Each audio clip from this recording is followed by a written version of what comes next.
I've been involved in education now for over 20 years and involved in teacher education in particular. Teaching and learning is really my bread and butter and what I'm training other people to do. One of the key things that drive my teaching is the development of relationships. I think that's a fundamental aspect of the teaching and learning process and the communication that comes from good relationships. So to facilitate those relationships, when we start talking about flexible learning, I think it just really opens up a whole range of activities that we can do. So that's why I'm drawn to these outdoor environments. The FLI project is looking at how the affordances we give to space. Often when we talk about flexible learning and blended learning, we automatically think of virtual spaces, the electronic spaces, and that's an important part of what we do. But this project looks quite specifically at spaces beyond virtual and beyond the confines of a classroom.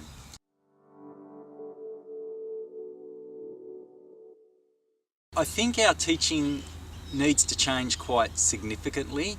I think we're bound to protocols and rules, and it's the most efficient way to run an organisation as big as a university is to have tight scripts and rules and boundaries and protocols and things. They sometimes nearly bond us pedagogically to a particular approach and inhibit our opportunities to be flexible and to respond to students. If they sense they have some autonomy and they can break those bounds and that bondage that they have to the system. I think a good example of that would be working with one of the fellows. We're really looking at time and space and tutorials, and traditionally there's been 3 2-hour tutorials. Now there's a lab section for this that has to occur in a clinical setting, so that's locked in time and space. We had a look though what she was doing with the tutorial times, and what we've all been doing is saying we've got 3 tutorials, one's at 11, one's at 1, one starts at 3. Choose. We're all in this room or that room in these times. Next semester we're going to offer, the first tutorial is an outside tutorial that'll happen in these hours. The second tutorial is a virtual tutorial that'll happen over 2 or 4 half-hour periods at different times during the week. And the third tutorial will be an archived one. And probably the fourth one will be a traditional I'm here face-to-face one. So rather than just say we're going to do 3 or 4 tutorials and repeat them, I'm actually going to give different times and different spaces. I think that shows a really significant shift in that thinking. How many of us have 3 or 4 tutorials that are repeated in the same place, same time? So we're really challenging the mix of those dynamics. But that person, the lecturer involved, needs a fair bit of empowerment. You're a powerless person. These are where your things will be. This is what's done. These are the economies of scale. This is what we're going to do. So you need to be quite resolute in your convictions and your argument and be able to articulate that. Say, well, we're going to do something different. And also to bring the students with you.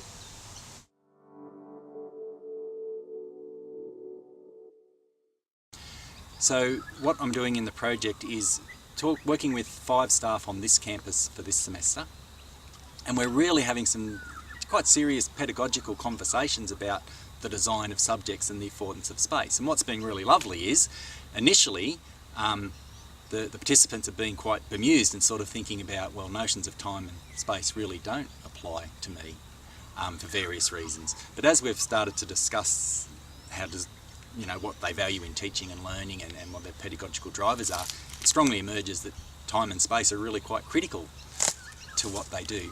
So I'm doing a variety of things with the different staff members. For some staff, it's more a consultancy sort of role and talking about different things that are available, and some staff are quite self-sufficient. One person in particular has a distance cohort and is just really interested in exploring a lot of different things, is quite technologically savvy and is happy to have some guidance and some opening up of ideas for him to explore those spaces. Another person is really needed to know some real technical issues about using those virtual spaces. And And now that they've sort of mastered that, they're really looking now at other things they can do. There's a real fire in what they're thinking, so they're starting to come outside and looking at outside spaces. And that's in a subject for nursing, which wouldn't necessarily have them coming outside. So the project means different things to the different folk. What I'm trying to do, though, is to talk to the staff and document key moments and key conversations I have with them over the semester, to talk about what they were trying to achieve, and then some reflection with them at the end about what they did achieve. In the meantime, I'm working with the students within those groups as well, and we're trying to really map them physically where they do learn, and cognitively get them to comment on when learning occurs, so we can build up a sort of pretty funky three-dimensional sort of map that sort of isolates or identifies physical learning and cognitive learning. So my role in it is really just to talk about my experiences with using non-traditional spaces, I suppose, and really asking and working with some of these staff on key questions about how we deal with some of the constraints we get, and to think about the key underlying pedagogical principles that drives their interactions. I think what the learners will do differently is perhaps to do some authentic engagement in their own learning. We often talk about self-directed learning and that sort of stuff, and I think within the history of distance education in particular, as we're moving into online environments, self-directed's become an interesting phrase, I think, which sort of has a dismissal about it. It means go and do it yourself. I think from promoting environments like this and experiences where we can engage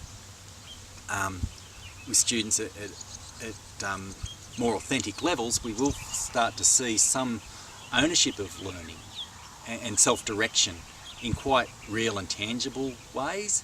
Some of the learning outcomes are difficult to capture because we're talking about attitudes and values, and the opportunities they get to express those values and attitudes often don't come out till they're in their field, in their respective field. So I think we need a broader view perhaps at some of the outcomes, and it doesn't fit in with the models of accountability that we have. But I think a lot of what we're doing here is shaping the way people think, and that's going to play out over a longer period of time.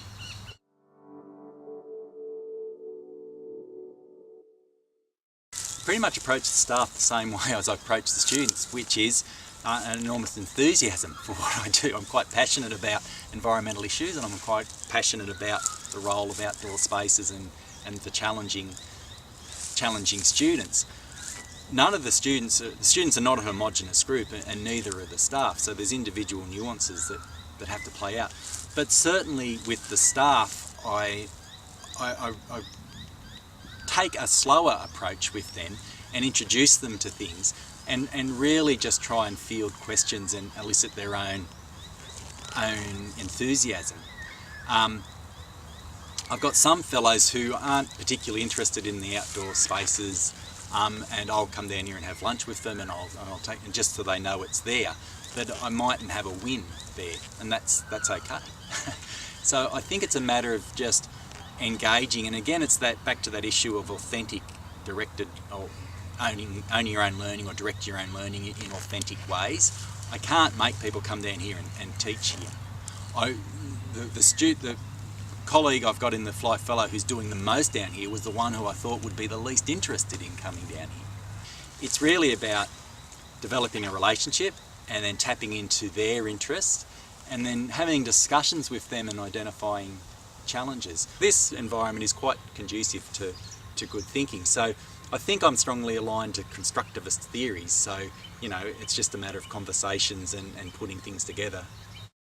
Just the other day I heard a report on the Avalon project from the University of Pisa, which is a Second Life project, and they were talking about the wonderful things they can do in this virtual environment, and the Euro University is about to kick off, and they could create, students take and lecturers take on the identity of an avatar. They can go to lecture theatres, they can go to campfires, they can go to lakesides, they can go to mountaintops. A whole range of activities which is making the inside like the outside. So the point they were making about the Avalon project is still about developing relationships and the change of environment. Well, you can hear probably through the recording devices here. We're surrounded by about 95 different species of birds. I can feel the wind on my face. I can feel the sun on my back. There's a very strong sensual element to teaching and engaging, and we can spend a whole lot of, from a cynical point of view, we spend a whole lot of time air conditioning and heating rooms and comfortable chairs and all this. Well, we're sitting on old logs and it's quite comfortable and really nice and quite relaxed. And you do have students thinking. Now, of course, there are specific practical things we've got to do.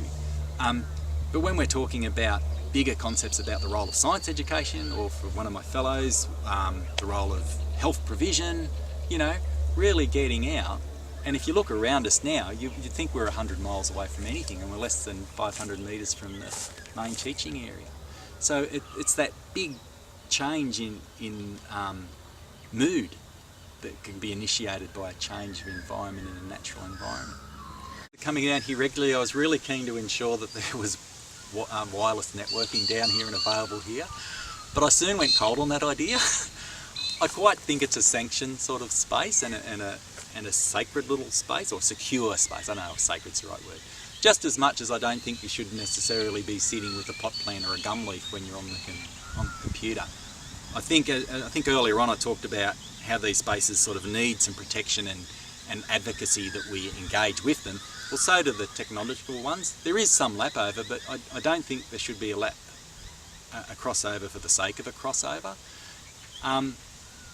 It's handy to have access to things down here, but this is purpose built. This is for developing relationships and discussing things. I think it's just the dynamics of teaching and learning. It's not an easy process, and while we've had formal education for quite a few hundred years, we don't really know much about it. It is quite a dynamic process, and the feedback from students about when they are learning things. Had an interesting one from one of the students in a subject the other day. It's part of the project, who's keeping them some Facebook entries.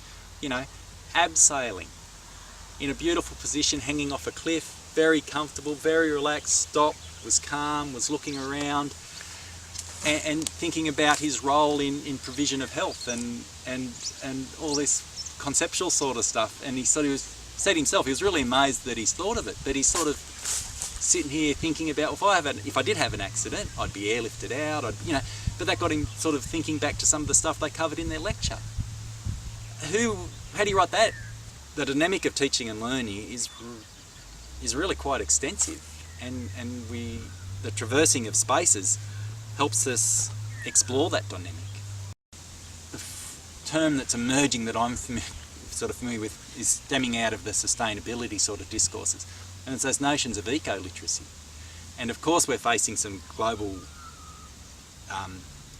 issues to do with climate change, which are quite significant and have regional and international impacts on us all, and the way we approach the environment is really, really different.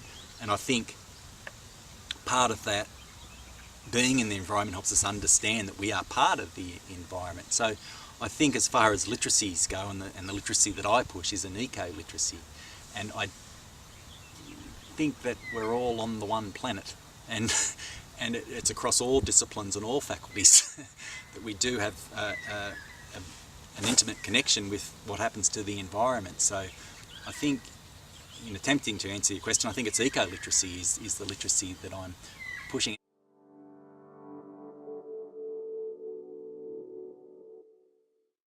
I think with the students and the staff, the biggest thing I've learned is just it's a matter of awareness. And certainly, when I talk about my staff, I don't want to be condescending, and I'm part of it, but that's the level that people are bonded, or the system has bonded people or bound people to thinking within the system, is really quite strong, with students as well. So it's just increasing this awareness, and the students sort of come with, right, I'm at university now, I'm going to get a degree.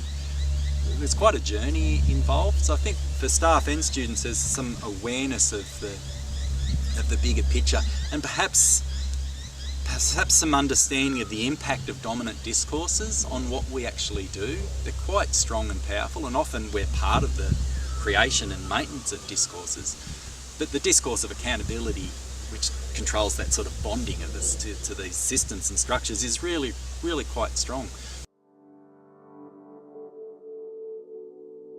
I think to infuse it into a course, it won't work for every subject and for everything. And certainly if I have my science students out here, if they were, I have them for one subject, if they were coming out here for the other three, it'd soon lose some impact. So I don't think it needs to be a dominant factor, but it needs to be a really viable option that over their time, within a degree, students experience lots of different environments and different approaches. So to infuse it, I think it just has to be sort of advocated for and nearly a protected space and not necessarily mandated or made in everything, but certainly over the 4 years that students would experience different types of teaching.